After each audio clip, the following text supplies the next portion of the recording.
How could I drink water with what? How could you get water right in front of me when I have water? Would you like the rest of this? You're welcome to it. There's an unopened one under there. It is completely open. And It's a nice thing about church. So, does anybody know what today is? Sunday. Easter, Sunday, Passover. Third day of Passover. Yeah. Some time in Ramadan. Middle of Ramadan. Yep. So right now, this is the first time in 30 years that those three holidays happen at the same time. Yep. Yeah, Ramadan's older than that. What's that? Ramadan's all older than that. Yeah, it's like 30 years ago. It's been 30 years since the last time that Easter, Passover, and Ramadan all fell at the same time. You know what? I thought I heard it lock, which would have been the best part. Click. Yeah. No.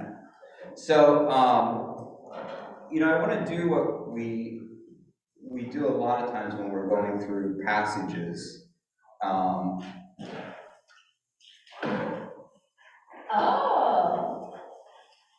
Darnell, what's up? Good morning, happy Easter. Are we recording yet? We are. Oh. So what I want to do is kind of give the same kind of space today, because I don't think really in the years of me of teaching at Easter, I've done the same thing I've done with other passages, which is kind of give space for everyone to share what their understanding is of today, and what their understanding of the story of Easter weekend. And so I wanted to hear kind of how have you thought about Easter, and go from there. So anyone want to start?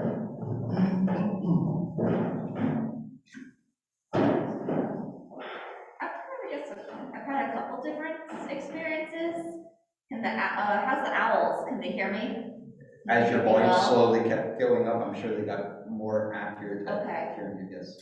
I guess there's been two different ways I've kind of been taught Easter.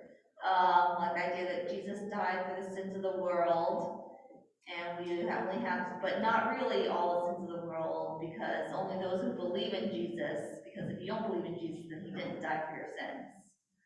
John 3:16. And the other version I've heard, which I heard later in life,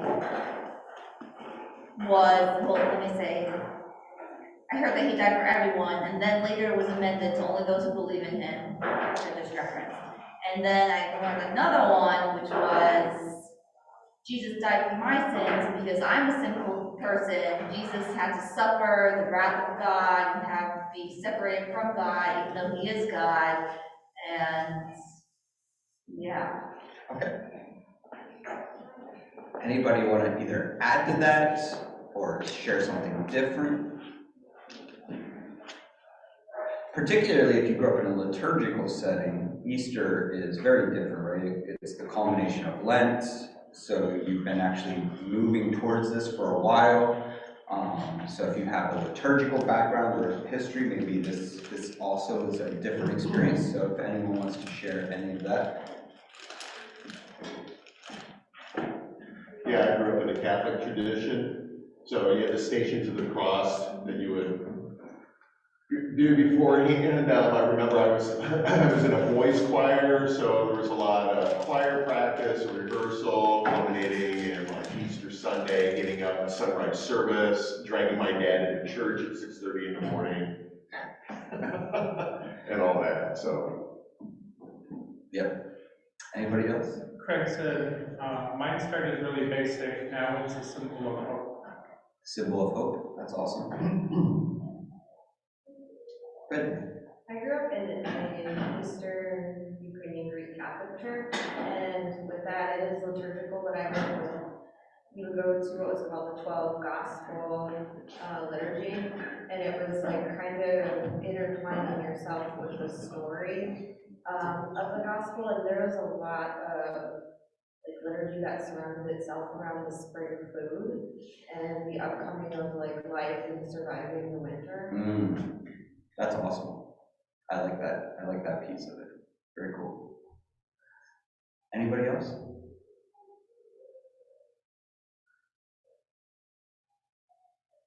So let me ask this, we'll do like a little bit of a poll.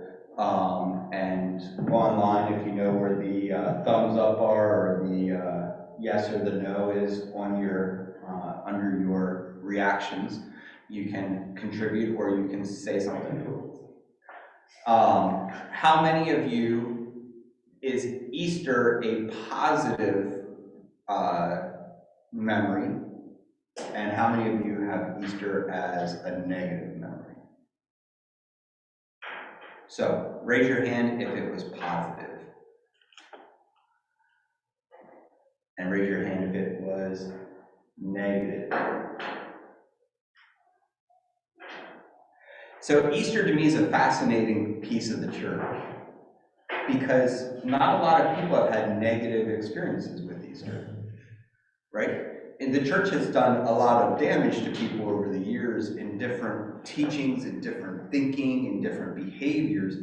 But Easter tends to be the one that either you're kind of neutral or it's been positive. So let's start there. Why do we think Easter in general, regardless of the tradition you grew up in, regardless of how you felt about that church in general, why do you think it's been positive, Tom? I think because it seems like the rest of the year, there's so much emphasis on like sin and what you've done wrong and how you have to like repent and you were born evil, blah, blah, blah, blah, blah. And then, and even on, for me growing up in the Catholic Church, there's a little element of that on Good Friday too. But Easter is all celebration. He was risen, our sins are forgiven, you know, and so it was like, oh, everybody at church is happy and saying nice things instead of telling me all the ways I'm bad. Interesting. Anybody else? Mike? I think even just the season that it's in, springtime, like sunshine. That's fair. Yeah, you know, and that kind of goes with what Diana was saying with like the harvest, or talking about the foods and the stuff being fun. Yeah, so. I was gonna go off of kind of what Tana said, so the contrast with Easter, like, you know, liturgical Sunday and Lent, I grew up like you gave up something that meant something to you, so you had 40 days of sustaining content. And then the church I grew up in, like to symbolize Jesus in the desert, so we would bless ourselves with water before entering the, where we would praise God. I guess it's the vestibule or where the congregation would go. They actually would keep that dry. Like, so you would remember, like, you are to be sustaining from something, like you are to, I guess looking back now as an adult is what I know now, it's kind of like what is enough, kind of like that. Yeah. I don't know, in a culture where you have so much, it's hard to remember there's people who have nothing. Right. So. Yeah. Awesome. Yeah, I think anyone that experiences the liturgical calendar, there is something about Easter, not just being the time of year where it starts to get warm out, but you finally get to get the stuff back that you gave up. And so it's kind of like one of my favorite days in the world is the day after a 3-day migraine. Because I'm like, oh my gosh, it feels so wonderful to be normal, right? To be average. Any other thoughts? Anyone online have anything they had?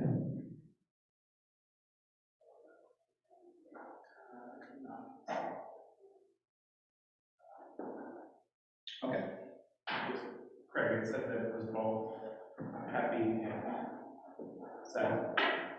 That's fair. So, next part. What questions have you had about this whole narrative that you haven't had the opportunity to ask, or that you wanted to ask, or maybe you'd never thought about till just now, and you have a question about this story of the death and resurrection of Jesus? And real quick, before anyone I'll get your question in a second here. Real quick before anyone, Janet messaged me this week and said, I don't think I'm gonna be at church this Sunday. Because for Janet, a Jewish woman, Easter is not necessarily a great holiday on the calendar. Because Easter oftentimes comes with it a lot of anti-Jewish ideas, anti-Semitism, and because a lot of times from the pulpit, it's taught that the Jews killed Jesus as opposed to Rome killed Jesus. So I just want you to keep that in mind for any friends or acquaintances you might have that are Jewish and right now are celebrating Passover, that we might all have positive experiences and reflections of Easter, but a lot of our Jewish friends and acquaintances actually have very negative Easter stories. Okay? So, any questions about this story? Did you have a question, Gary?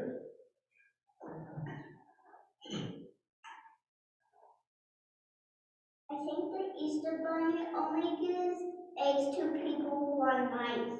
Oh, why do you think that is? Why do you think the Easter Bunny only gives eggs to people who are nice?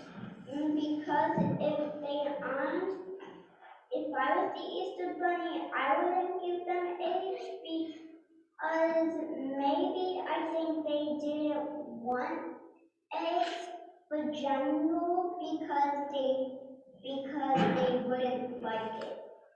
Oh, okay. So you think that the Easter Bunny doesn't give eggs to people that aren't nice because you think the Easter Bunny feels that those people that aren't nice won't even want the eggs?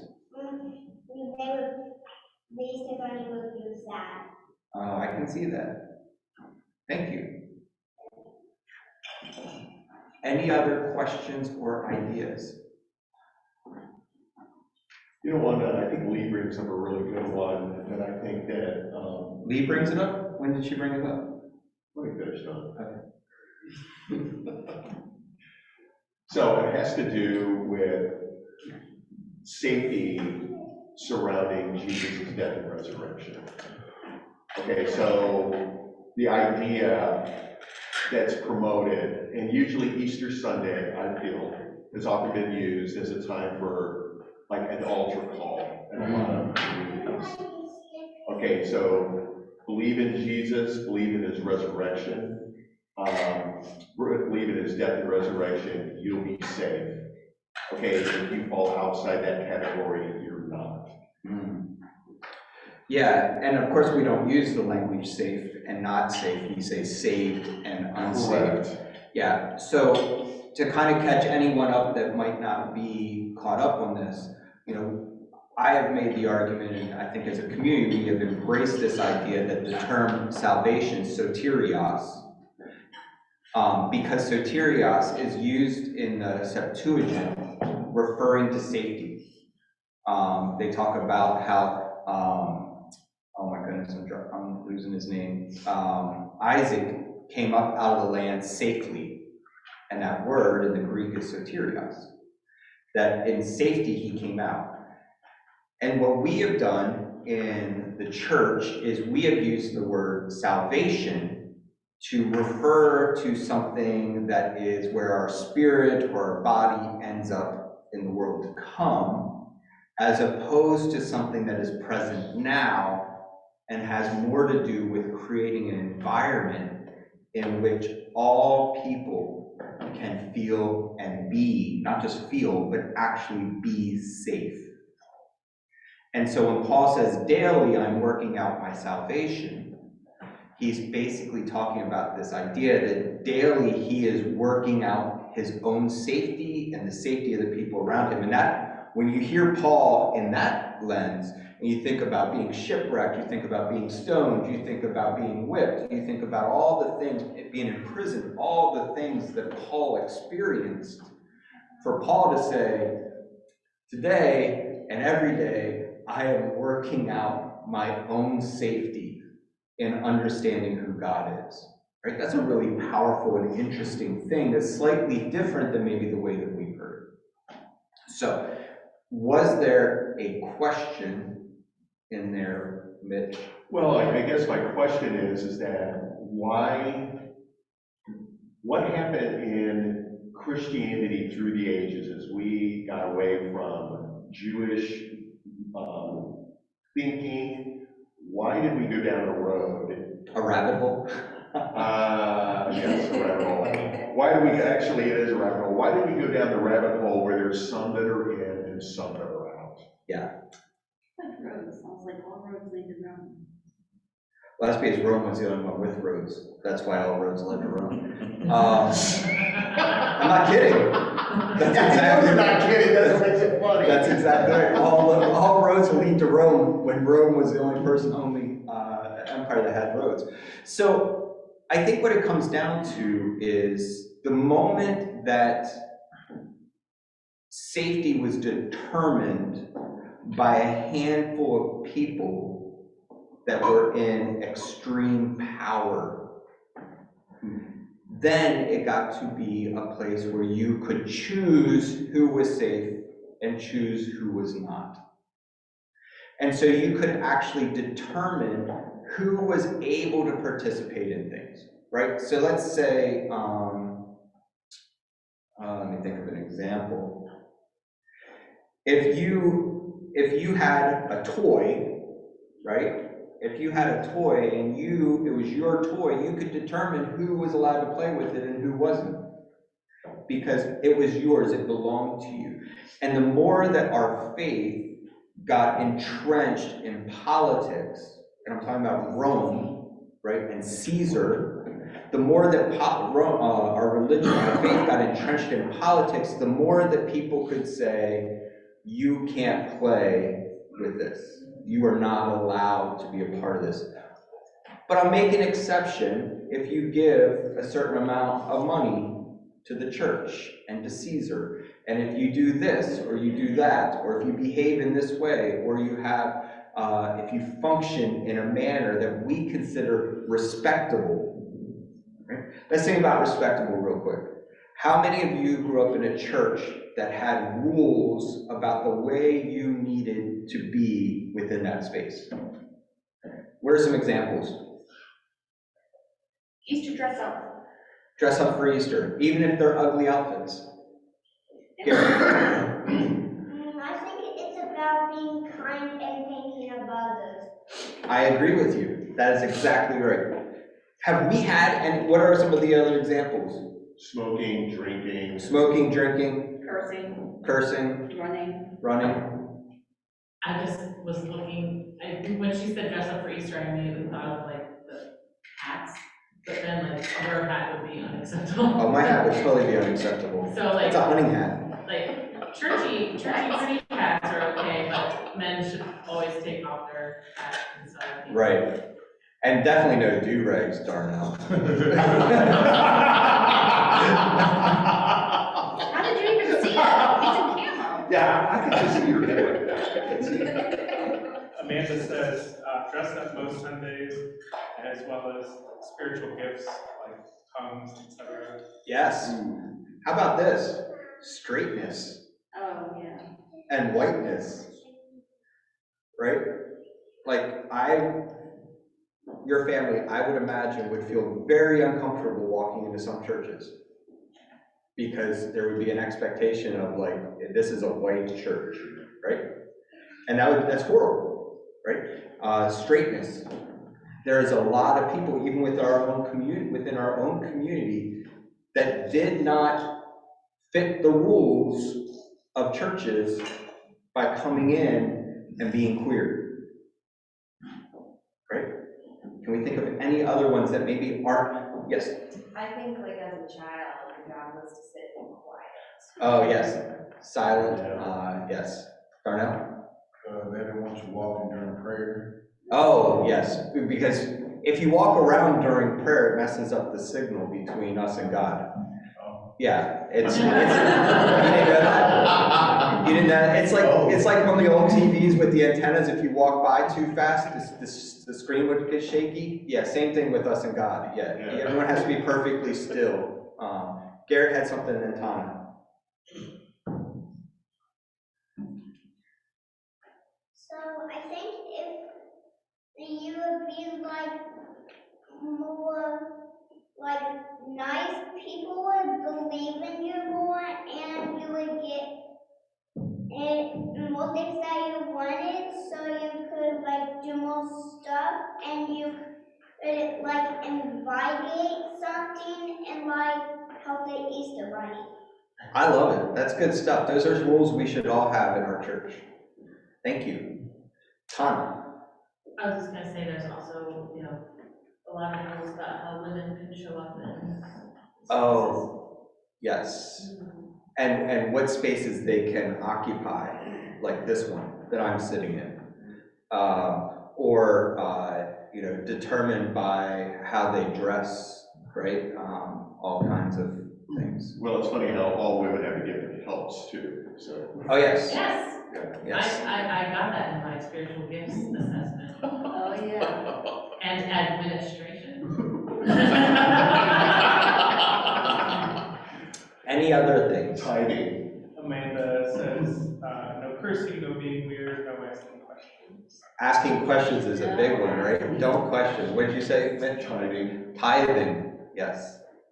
So do you see how these are the rules, like, and we're all kind of laughing about them a little bit, but some of them actually hurt and sting quite a bit. But those are rules, yeah, Darna. Y'all want to comment about what I've experienced about tithing, where everyone had to stand up and you had to go row by row. And if you tithe, so people that didn't tithe, like me, I was just watching everybody just walk past me, so. Yeah, yeah, and it's amazing. It's super obvious when they're, like at my church growing up, they pass the basket down the row. And it's like, if it goes past you, you don't put anything in it, it's like Yeah, and you have super obvious. you have the person at the end of the row staring at you. Yeah. Especially if you're the only person in the row, and you're like, Then you just take an offering envelope out of the pew, in Yeah. front of you and drop it in. I've done that. no, even better, you take that offering envelope, put another piece of paper in there and write $10,000 on it, and put it in there. Like those fake tips. that- Yeah. Oh, that's what you should put in, the fake tips, the $100 fake tip bill in there. That just basically tells the church that you're praying for. I owe you anonymous. Yes. So these rules still exist that keep people in and out because we determine what is acceptable behavior, thinking, appearance, in order to determine whether or not we want to offer someone safety when they walk through the door. Right? Because if you don't do those things, then we don't offer you safety, right? Yes, Mitch. You know, the thing that comes to my mind is that I think in most communities, they would say that they can do that. All right, so let's say tithing. Oh, no, that's fine if you don't tithe. Okay, so on one hand, you have the rule, on the other hand, they say, no, it's not a problem.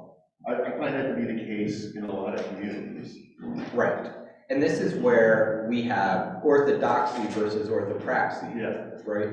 And so we'll have orthodoxy, which just means rules, right? Commands, doctrine, things that we expect from people that determine whether or not they are eligible to be fully a part of our club. And orthopraxy is the way that we actually then live, right? Which is why most people's experience in the church is that the church is filled with hypocrites, right? That the church is filled with people that pretend or wear masks or et cetera, because people to walk through the door and participate in a space, a place of faith and worship, oftentimes feel like they have to pretend like everything's okay, that their marriage is fine, that their health is okay, that they're not struggling with mental illness, that they aren't struggling with addiction, that they aren't struggling with a lot of things, and so everyone sits down and puts on the mask because they more desperately want to belong than they want to be healed, right? And that's hard. That's why it becomes difficult to truly be in community and allow people to be vulnerable. because vulnerability risks you belonging to that group. Have you ever had that where you misunderstood the amount of vulnerability that you were able to share, and before you knew it, you were no longer part of the group? Right? Have you ever experienced that? Well, they don't say you're not part of the group, they just treat you. They just stop returning your calls.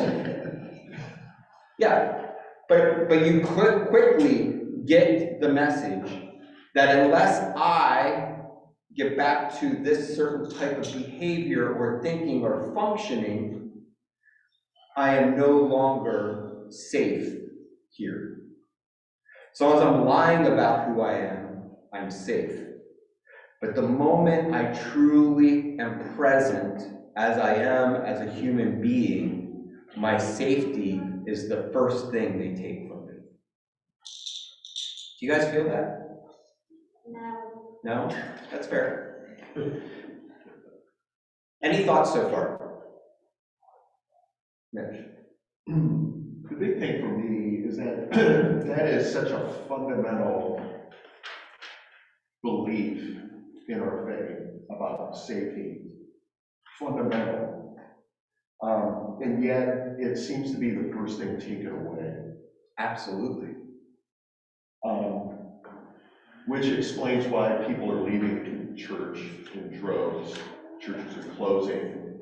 Faith is even relegated to the background most of the time. But I just look at that as like, if everybody knew, again, going back to Lee's original point about the fact that who did Jesus come to protect? I can't imagine how the world would change, how our communities would change, if we would communicate that message and not make it exclusive. I often thought about the way that we represent Jesus and God right now is no different than despots. Yes. Okay, if you get in line, you're okay. If you're out of line, if you don't love me, if you don't obey me, then you're going to be executed, you're going to be excommunicated. It makes Jesus no different than any despot. Right. That's fine. Yeah, one. At least you say, "Get behind me, Satan." That's nice. Any thoughts? Any other thoughts? Diane, did you have some? Look like you Yeah, I kinda did. guess I'm like one of the few people that likes rules. Like, I guess it's like one of those things. Well, I guess there is a little bit of that, but it's, growing up with some cultural differences and expectations, like, it's just nice to know, like, what does it mean for me to show respect to someone? Because it's just different culture to culture. There's like that social piece, and I think every group has rules whether they like it or not. 100%. And a lot of times, like, I don't know, I go to churches that talk about not wanting rules, but there are rules. Like, we all have rules we somehow socially click into. Yep. And I don't think that's bad. No, and I don't think it is either, and so I'm glad you said that, because I want to be very clear here. I'm not saying the rules are bad. The purpose of the rules are what's bad. That's a good point. Why do we have the rules?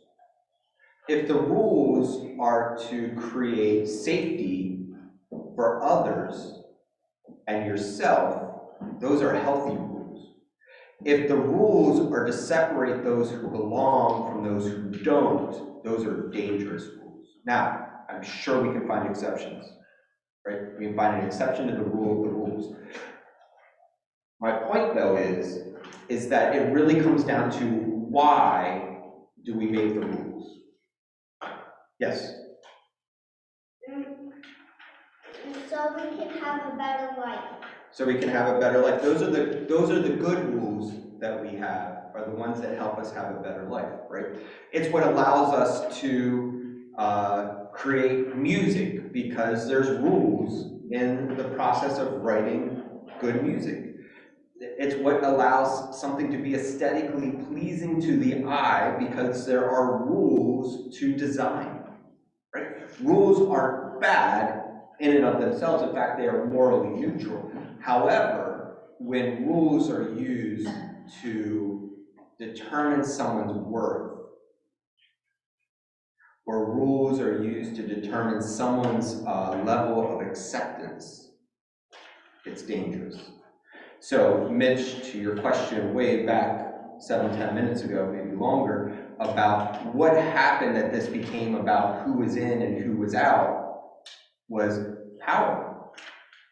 And the moment it became politicized to determine who was with Caesar and who was against Caesar, all of a sudden, a lot of people had come to Jesus moments during that time, right?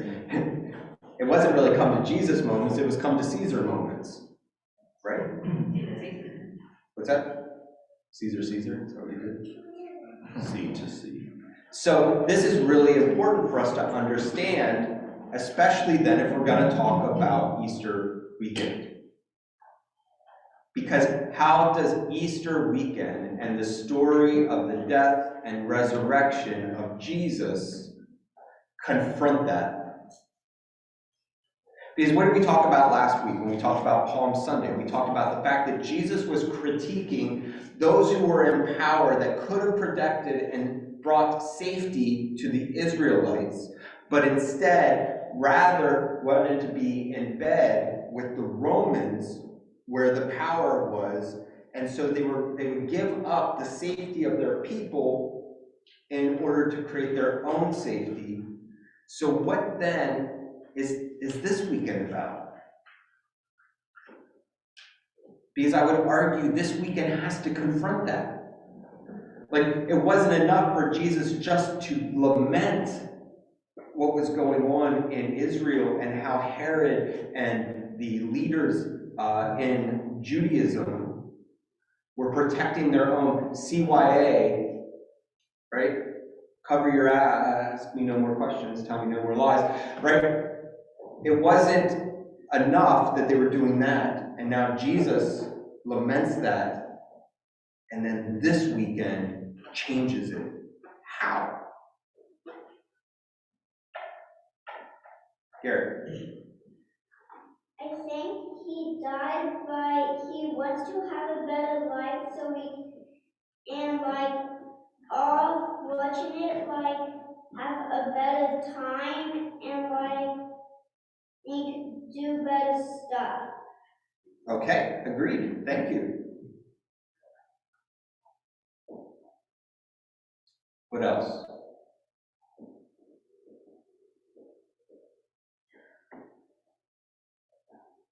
I'm not sure I'm phrasing this well, and I'm taking this from you. This idea that the greatest freedom or liberty we have is to limit our own freedom and safety so that others can have more. And that isn't on some level Easter a example of that? Jesus has given up his safety in hopes of ensuring safety for others. Yeah, I think that's a great way to connect those two ideas. So I often say the greatest expression of freedom is the willingness to give up some of your own freedom so that others around you can experience more freedom. So Lee used that, except for in the idea of safety or salvation, that Jesus gave up his own safety in order to create more safety. Any other thoughts?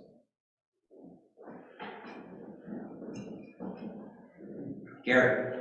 And I think we have to talk about God more and say good stuff. I think so too. Good start today. So, what do you think people think on Good Friday? If you're in first century, this is happening live, real time. Friday, Jesus does what? Dies. But right prior to that, what does Jesus do?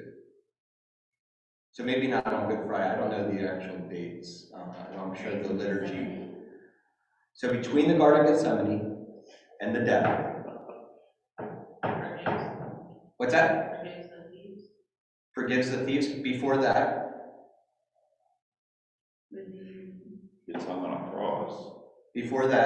we're getting there. Well, he's put Warmer, on warmer. he's put on false testimony. All right, so stands trial, yes.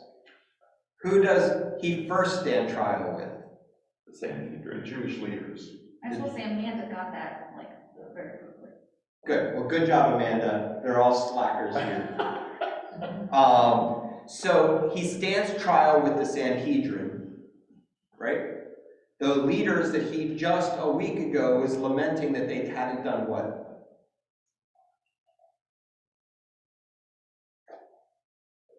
Have not protected their people. By doing what? Confronting power. By confronting empire, by standing up to Rome. So what do they do after they convict him? They tell Rome what to do. No, Israel never told Rome what to do. What did they do? Well, they told him to crucify him. No. Well, they took him to Pilate. Yes. And they said, stand up to empire. Do it. Let's see what happens. Oh, they let him? Yeah. They wanted to stand up to Rome. Yeah, remember, you're the king of the Jews. You're the highest authority there is, right, Jesus of Nazareth? So they send him to Pontius Pilate and says, go ahead, let's see you stand up to empire. And what does Jesus do?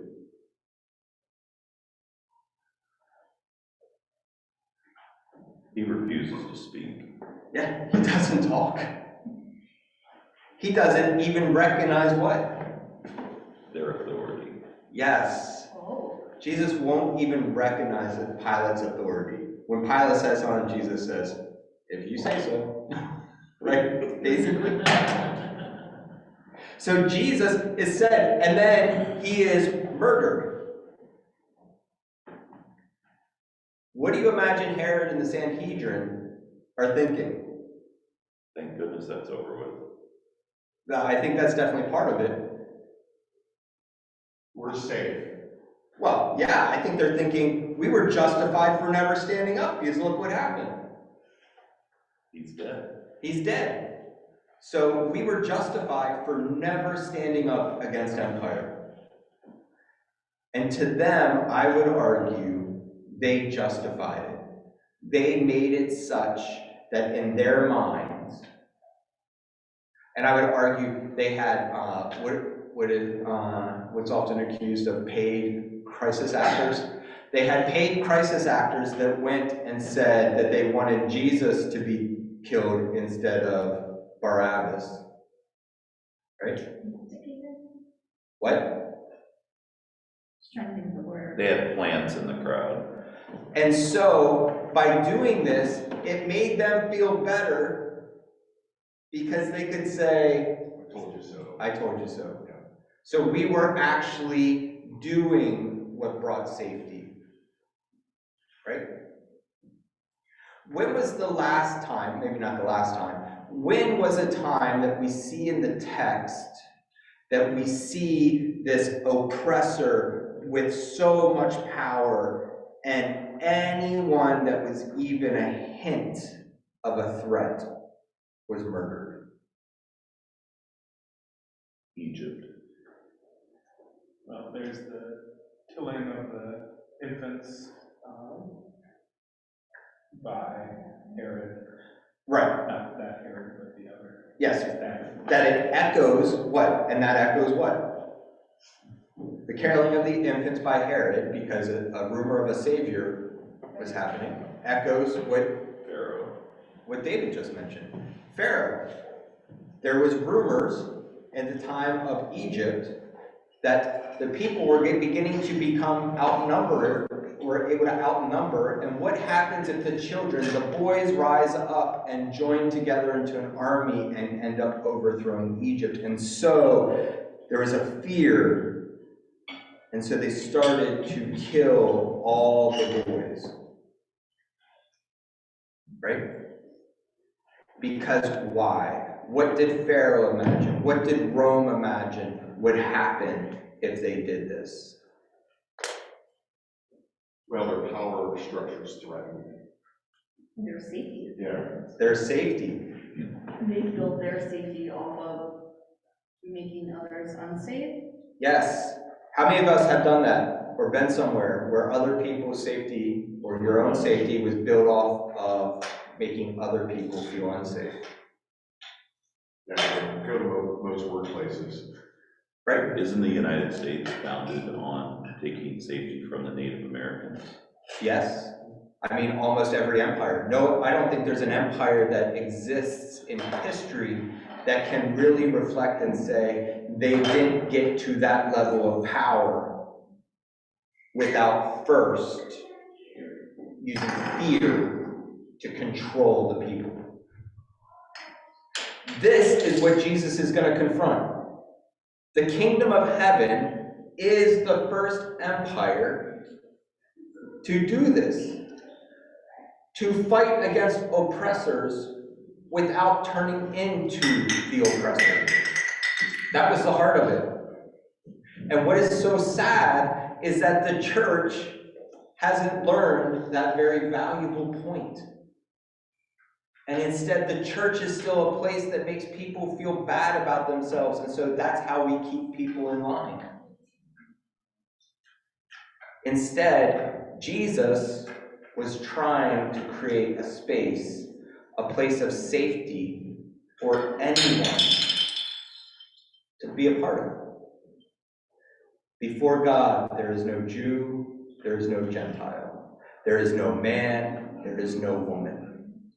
The things that differentiate you on this earth, that do not allow you to feel safe in certain places, when you stand before God, all of those delineations, all of those rules, all of those things that keep you from experiencing safety are eliminated.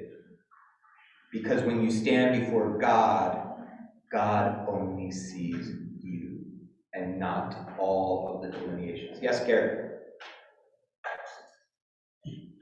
So I was wondering, when was God made?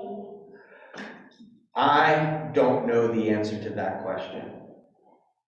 I'm sorry. Do you think Siri knows? Siri might know, or Siri might offer an answer, but I don't know. I don't trust her. It's a joke. I know, and thank you for clarifying your joke. And I have to tell you, Gary, that's probably my favorite question and rebuttal I think I've ever had in my entire life. So thank you. Yeah. That was awesome. Okay. So the very vessel that was meant to kill the Israelite boys is the Nile. That very vessel that was meant to kill the Israelite boys becomes the very thing upon which salvation comes. Because Moses is put in a basket in the Nile, and it's because of the Nile that he gets washed up to Pharaoh's daughter. At which point then he is brought out of the water, raised, and it ultimately leads to the salvation and the safety of the Israelites. In Rome, the very vessel used to strike fear in the hearts of anyone who would attempt to disrupt Rome's power and authority was what?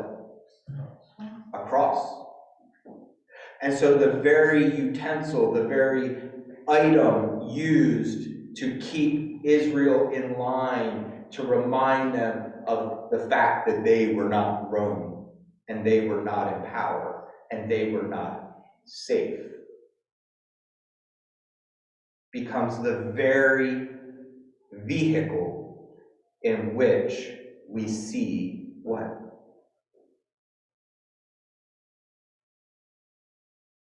Craig said it earlier. It was what Craig said about Easter.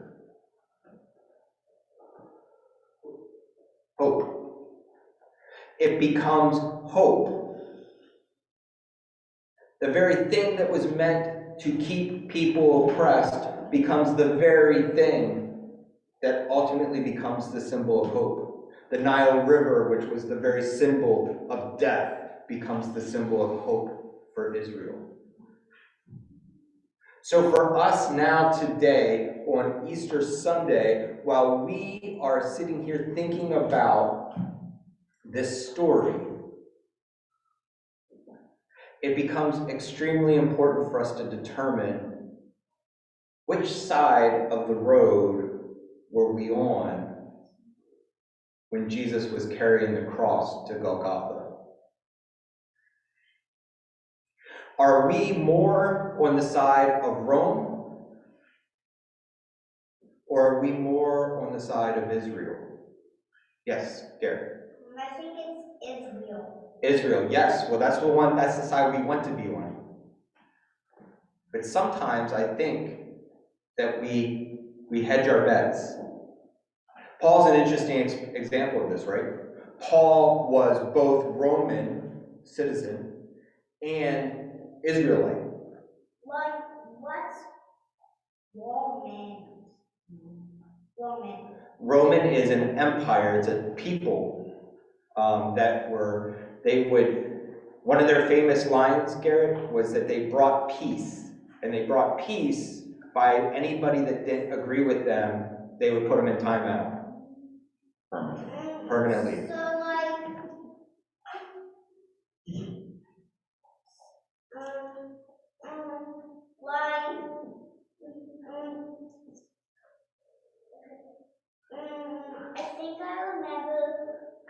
I remember that they died in 1984.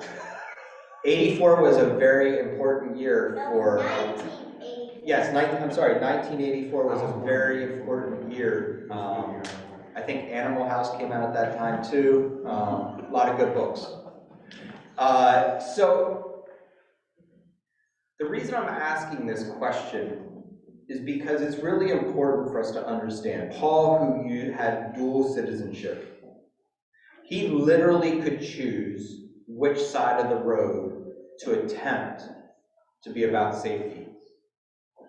He could go to the Roman side and stand over there and be safe. Do you remember what happened when he got beat and he said he was a Roman citizen? Those soldiers got in trouble for beating him while he was a Roman citizen. Because as soon as you were a Roman citizen, you were protected and you were safe. So he could have, in his ministry, in his experience of talking about faithfulness, he could have decided to go with the side of the powerful and be safe. Or he could choose to go to the side of the oppressed in order to do what, Lee? Give up some of his own safety for others. Yes. So he could give up some of his own safety in order to create safety for more people. And so for us, we are in that spot. Every Easter Sunday, we should spend part of our day wrestling with which side of the street are we on? Are we on the side that takes advantage of our privilege and takes advantage of our affluence and takes advantage of the things that allow us to remain safe, and then we can just look across the street and feel bad, and we can send prayers and thoughts, we can lob them over the street to those folks, prayers and thoughts to folks who do not share that same privilege, that same affluence, that same safety? Or is Easter Sunday about the day that we put to death this safety in order to rise up over here and be about the safety of those who don't have the same privileges and affluences as us?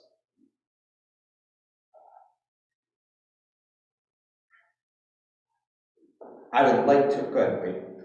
It's just to my mind, this brings up I guess what we would call allyship, that, there's all sorts of oppression that the people in our community and the people that can be in our community face. And, I think for the things where you are being oppressed for it, it's very hard. Like, your job is survival, and it can't always be the one speaking out. And part of that is, like you were just talking about, do you use your privilege and your position? And so if you're being oppressed, you don't have any leverage, you don't have privilege, you don't have position. Yep. And so, but, I can look around and see injustices to groups that I'm not part of, and I think all of us can do that, where we might say, well, I'm oppressed for this characteristic, but just by not having that characteristic, I'm inherently privileged in other ways, and so, I look at,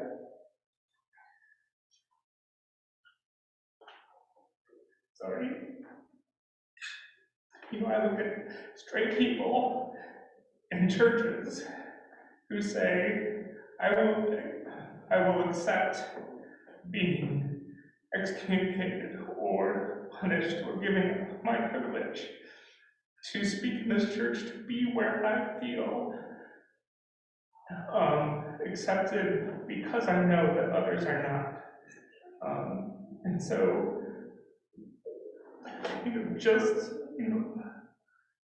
I don't want to say that I look to those people and say, oh, you're very courageous. But I think I look to those people and I say I'm very thankful. And even if it means that certain churches will be places where neither straight people nor their allies will have any voice at all. My hope is that that doesn't make those churches more powerful, it makes them more weak.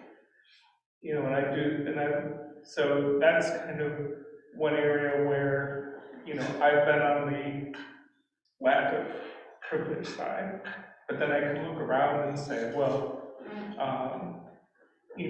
I have racial privilege, I have cis privilege, I'm not trans, I'm not, no matter how many times people look at my hair and say, oh, why do you have long hair like a girl, I'm not trans,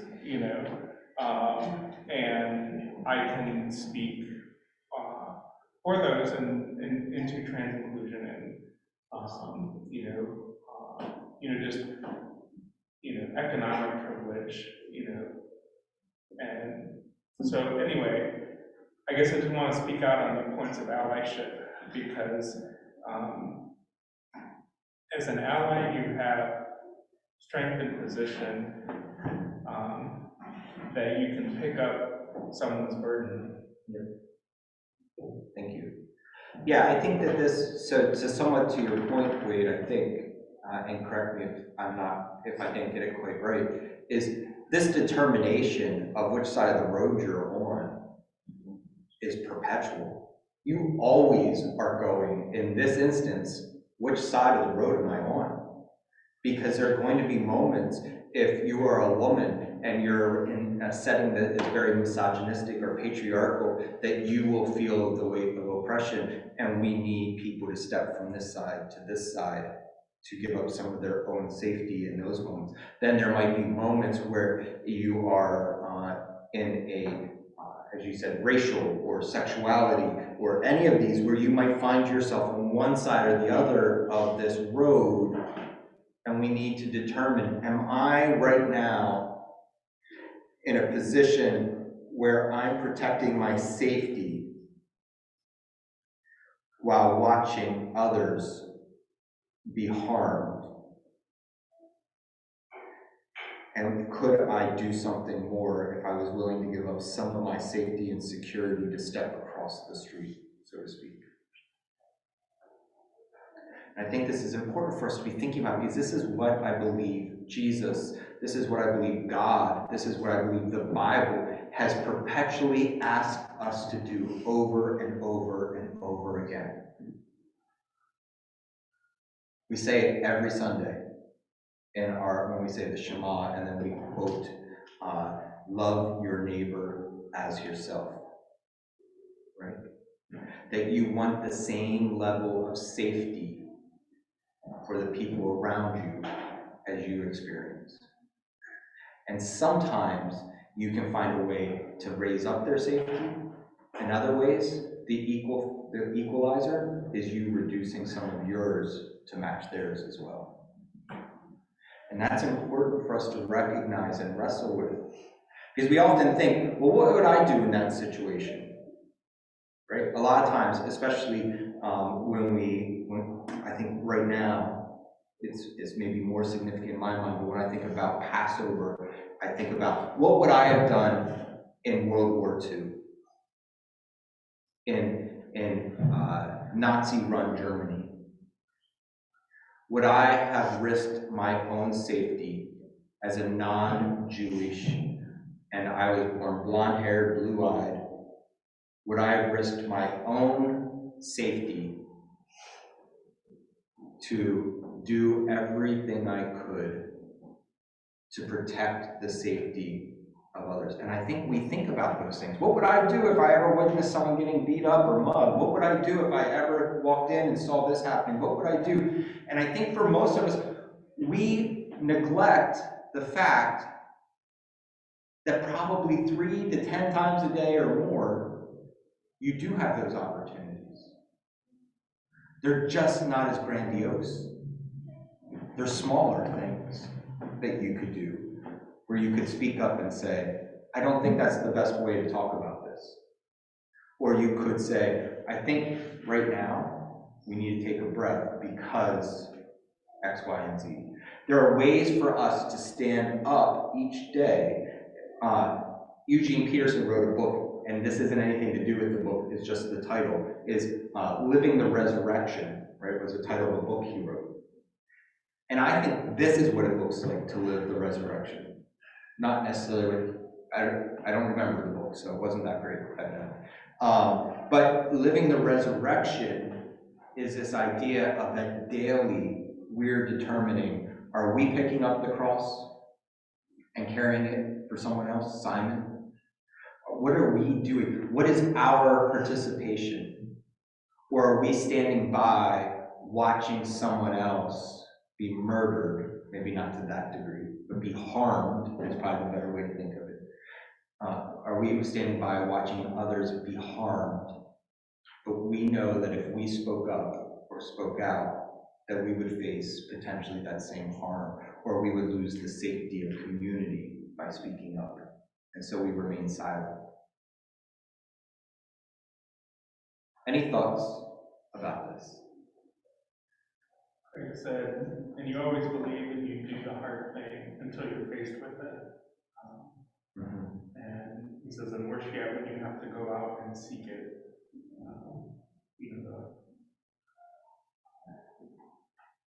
I think speaking of all the things, that we have opportunities. Yes. We don't need to seek. Yep. Gary? I think maybe we should do more caring for other people so we can have a better life. I agree. I really feel like you have driven that point home today. Thank you. He already has. Any other thoughts on this?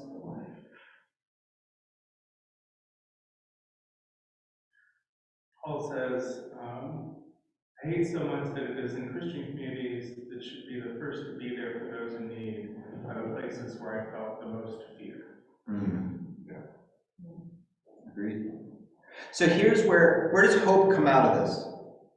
Because I don't want this to be your first bad Easter experience. Julie.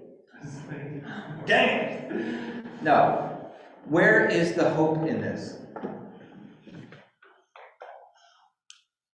That Rome doesn't win, basically. Rome's gone. Rome doesn't even exist anymore. Not since 1984. Not since 1984. Like, think about that. Rome didn't win. But what's still here? Other empires? Israel, Christianity, they have survived. We have survived. And we haven't even done it well.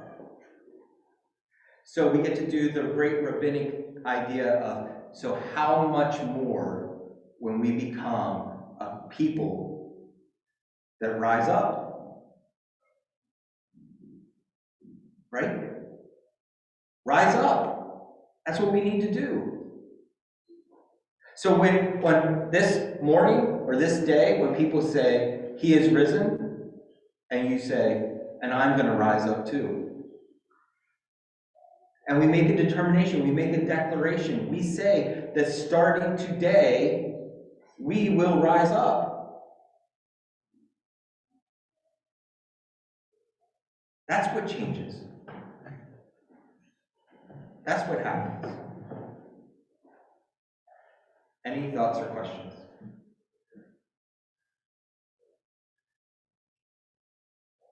Yes, Garrett. Wait, let me take a stab at this. We should do more nice things, and then we can live a better life. So I think maybe you should start helping the other countries by stopping war. Help the other countries by stopping war. I couldn't agree with you more. Garrett, you've been an excellent addition to church today. Thank you. Anybody have any last thoughts, questions, ideas before we wrap up this morning? Yes, wait. Can I read Still I Rise? You may. I'll move and see who can read it. So yesterday, we were talking with, Chad and I were talking with our daughter Isabel about songs that they might do at their church's Easter service. And one of them was called I Rise, and so I kind of jokingly said, oh, and then at the end of the service, you should read Still I Rise. But then I read Still I Rise in the car on the way to my sister's house for Easter yesterday. And I was like, wow, that really is an Easter poem about empire. And so this is Maya Angelou's poem, Still I Rise.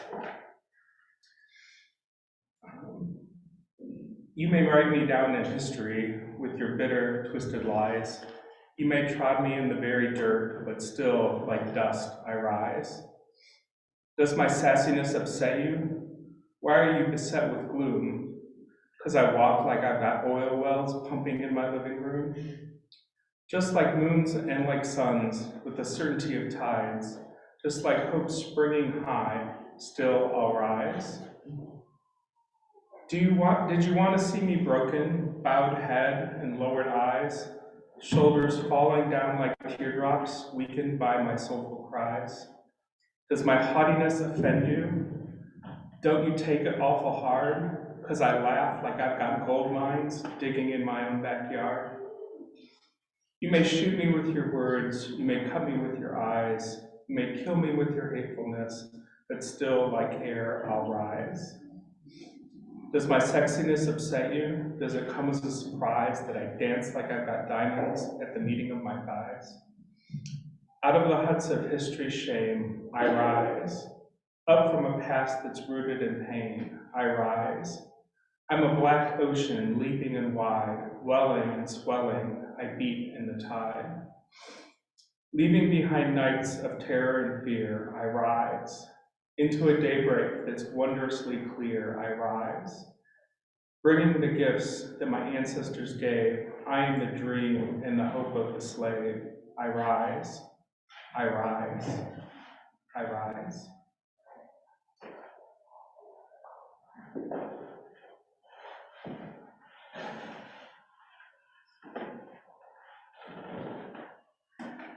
Thanks, Wade.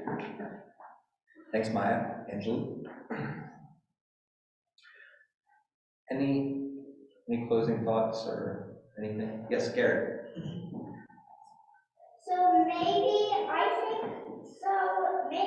we should try to help out people that need to be safe from war and help other countries to be as safe as ours. Excellent. I think that's a good goal. With that, let me pray over us, and then we'll stop the recording and do prayer requests. Lord, you are good. You are kind. Lord, you have written out and given us directives and hopes of rising up. May we be a community of people that rise. May we be a community of people who do what we can to create as much safety and salvation for those in our midst. Lord, may we learn to love each other better. May we learn to care more for things we don't understand. And may we be more and more willing to stand, to fight against the oppression that exists in this world, emotionally, physically, spiritually. May we be a people that reflect the resurrection. I love you, I praise you, I give you all the glory. Amen. Darnell, were you walking while I was praying? I was not.